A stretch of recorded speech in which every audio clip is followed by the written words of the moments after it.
విఘ్నాలు తొలగాలని వినాయకుడిని పూజిస్తారు. బంగారం కొనాలంటే పెద్ద విఘ్నం అధిక తరుగే. మీ లలిత జ్యువెలరీలో తక్కువ తరుగు. బంగారు నగలు తరుగులో 1% తగ్గింపు. వజ్రాభరణాలు క్యారెట్ కు 5,000 తగ్గింపు. తోడుగా నిలబడుతున్నారు. సార్ 40% ఓట్ బ్యాంక్ గురించి పదే అనేక సందర్భాల్లో జగన్ గారు కావచ్చు మీలాంటి సీనియర్ లీడర్స్ మాట్లాడుతున్నారు. రాబోయే 5 ఏళ్ళు దాన్ని అలాగే కంటిన్యూ చేయటం కాదంటారా? అది తప్పకుండా నిలబడుతుంది. ఎందుకంటే చంద్రబాబు నాయుడు గారే మా ఓట్లు చెక్కు చెదరకుండా నిలబెట్టేదే కాకుండా మాకు విజయానికి కావాల్సిన ఓట్లు కూడా చంద్రబాబు నాయుడే మాకు ఇస్తాడు.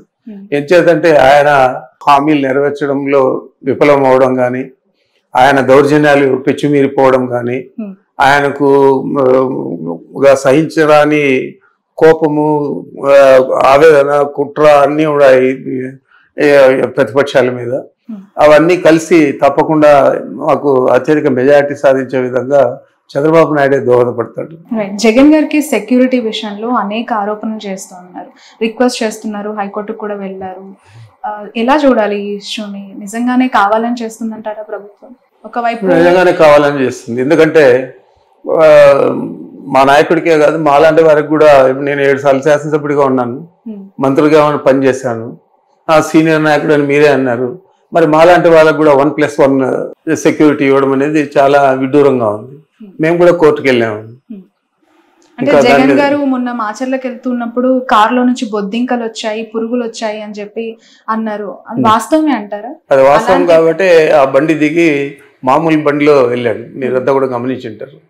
అది ఎందుకు పనిచేయని ఒక బీపీ అంటే బుల్లెట్ ప్రూఫ్ కార్ ఇచ్చారు. మరి అలాంటి దాంట్లో ఎలా ఆయన ప్రయాణిస్తాడు?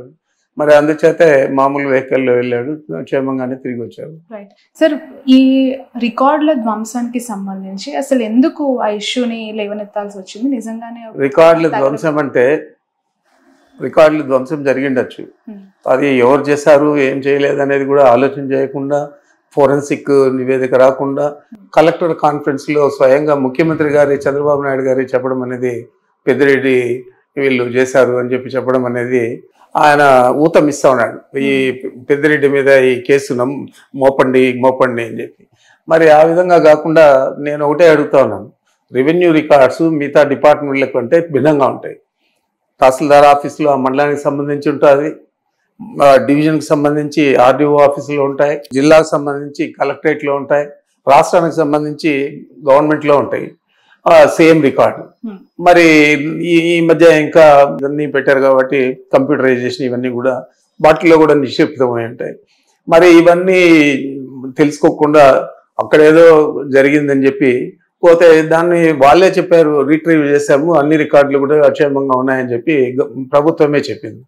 మరి ఏమి కొంపలు మునిగాయని చెప్పి హెలికాప్టర్లు డీజీపీని పంపించి ఇదంతా చేశా అంటే డైవర్షన్ పాలిటిక్స్. రైట్ సార్, మీరు చిత్తూరు జిల్లాకు చెందిన నాయకులు నిజంగానే టీటీడీని నిర్లక్ష్యం చేశారా? గత ప్రభుత్వ హయాంలో అనేక అవినీతి అక్రమాలు జరిగాయి. చివరికి స్వామివారి ఒక వజ్రపు ఉంగరం కూడా ఒక జడ్జికి గిఫ్ట్గా జగన్ ఇచ్చారు అనే వార్త చాలా సంచలనం కలిగించింది. అలాంటి దుశ్చర్యకు ఎప్పుడు కూడా జగన్మోహన్ రెడ్డి గారు పాల్పడాడు. వారికి క్రిస్టియానిటీ మీద ఎంత ప్రేమ ఉందో అంతే ప్రేమ హిందూయిజం మీద కూడా ఉంది. హిందూయిజాన్ని గౌరవించేది కాదు, ఆయనకు భక్తి ఉంది. దేవాలయాలన్నీ కూడా సందర్శిస్తాడు, స్వాములందరినీ కూడా పీఠాధిపతులందరూ కూడా కలుస్తాడు. అదే కాకుండా మీరు చూశారు, సుందరీకరణ పేరుతో అనేక దేవాలయాలన్నీ నేలమట్టం చేస్తే విజయవాడ పట్టణంలో అవన్నీ కూడా పునర్నిర్మించిన ఘనత జగన్మోహన్ రెడ్డి గారు. ఓకే, ఎమ్మెల్సీగా బొత్సగా నిలబెట్టారు. ఎలా ఉంటుంది సార్? ఉన్నారు ఎందుకంటే ఎలక్షన్స్ చాలా జరిగి కొన్ని రోజులు, ఇంకా 3 నెలలు కూడా కంప్లీట్ చేసుకోలేదు. అయినా మాకు సంఖ్యాబలం ఎక్కువ ఉంది కాబట్టి తప్పకుండా బోచా గారు మంచి మెజారిటీతో గెలుస్తారు పక్క. ఎందుకంటే అక్కడ ఆల్మోస్ట్ మొన్న వచ్చిన రిజల్ట్ ఒకసారి అబ్జర్వ్ చేస్తే వైసీపీ చాలా గడ్డు పరిస్థితులు ఎదుర్కొంది. పర్వాలేదు, అయినా కూడా మాకు ఎంపీటీసీలు కానీ జెడ్పీటీసీలు కానీ కార్పొరేటర్లు కానీ సంఖ్యాబలం ఎక్కువ ఉంది కాబట్టి తప్పనిసరిగా మంచి మెజారిటీతో గెలుస్తారు. రైట్, వైసీపీ నుంచి కొంచెం పక్కన పెడితే సార్, మిమ్మల్ని ఒక క్వశ్చన్ అడుగుతాను పర్సనల్ గా. చాలా సీనియర్ లీడర్ గా మీ అబ్జర్వేషన్ ఏంటి? వస్తున్న నాయకులు చేరుతున్న పార్టీ జనసేనగా ఇప్పుడు మారిపోయింది, టీడీపీని ఆప్షన్ గా ఎంచుకోవట్లేదు అని చెప్పి కొంతమంది నాయకులు మాట్లాడుతూ ఉన్నారు. ఎందుకు జనసేన ఒక హ్యాపెనింగ్ పార్టీగా కనిపిస్తుంది అంటారు అలాంటి లీడర్స్ కి? ఆయన నాయకత్వం మీద అందరికీ కూడా గౌరవం ఉండొచ్చు. అదేవిధంగా చంద్రబాబు ఈ ప్రజా వ్యతిరేక కార్యక్రమాలన్నీ కూడా ఎక్కువ చేస్తూ ఉన్నాడు కాబట్టి ఆయన తెలుగుదేశం పార్టీలో చేరడానికి ఇష్టపడకపోవచ్చు. దానికి కారణాలు ఏవైనా కానీ వాళ్ళందరూ కూడా ప్రతిపక్షంలో ఉన్నట్లే.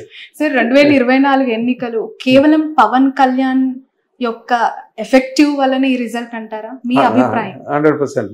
దాంట్లో పవన్ కళ్యాణ్ వల్లనే 100%. అటు వైసీపీ ఓటమి, అటు కూటమి గెలుపు 100%. అంతలాగా పవన్ కళ్యాణ్ ఇన్ఫ్లుయెన్స్ చేశారంటారా AP politics? AP politics influence చేశాడా లేదా అనేది కాదు, వారికి సంబంధించిన సామాజిక వర్గం అంతా కూడా ఆయనకు గట్టిగా మద్దతు ఇచ్చింది. ఆ మద్దతు తెలుగుదేశం పార్టీకి ఉపయోగపడి ఎన్నికల్లో గెలవడానికి కారణభూతులే. ఓకే సార్, టీడీపీ పార్టీకి కమ్మ సామాజిక వర్గం బలం, జనసేన పార్టీకి కాపు సామాజిక వర్గం, మరి వైసీపీ పార్టీకి ఏ సామాజిక వర్గం? ఒకవేళ నిజంగానే అది నమ్మి ఉంటే ఈరోజు ఈ రిజల్ట్ వచ్చేదా అంటే? లేదు, లేదు. రెడ్లంతా కూడా చాలా మంది వ్యతిరేకం చేశారు. కారణాలు ఏవైనా కానీ రాబోయే రోజుల్లో మంచి ఫలితాలు వస్తాయని చెప్పి ఆశిస్తాను. రైట్.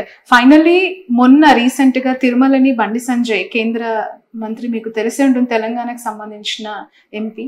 సో తను దర్శించుకున్నప్పుడు ఎర్రచందనం స్మగ్లర్ వీరప్పన్ వారసులు ప్రభుత్వం నుంచి పోవటం మంచి పరిణామమే, దీన్ని నేను స్వాగతిస్తున్నాను అంటూ మాట్లాడడం. అతనికి ఓనమాలు తెలియవు మా జిల్లా గురించి, మా ప్రాంతం గురించి.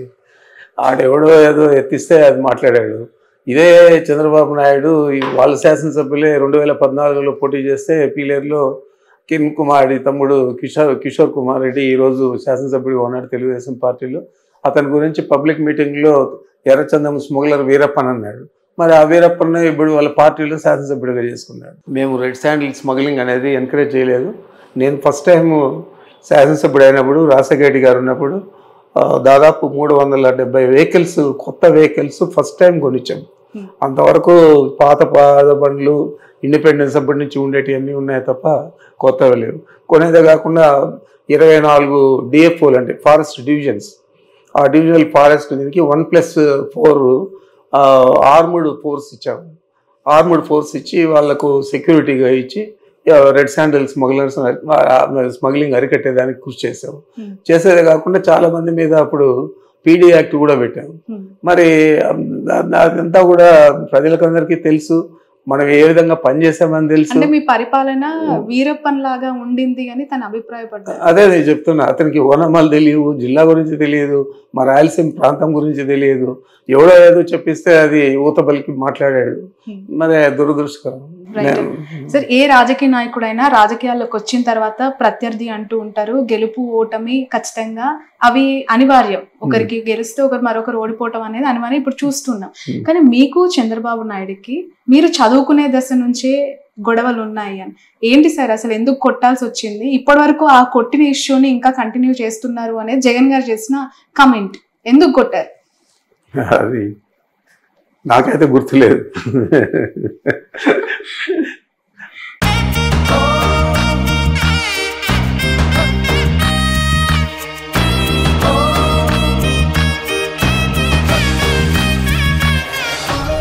విఘ్నాలు తొలగాలని వినాయకుడిని పూజిస్తాం. బంగారం కొనాలంటే పెద్ద విఘ్నం అధిక తరుగే. మీ లలిత జ్యువెలరీలో అది లేదు. మార్కెట్లోనే తక్కువ తరుగు. వినాయకుడి కటాక్షంతో అందరింట్లో బంగారం, వజ్రం, వెండి నిండాలి. బంగారు నగలు తరుగులో 1% తగ్గింపు. వజ్రాభరణాలు క్యారెట్కు 5,000 తగ్గింపు.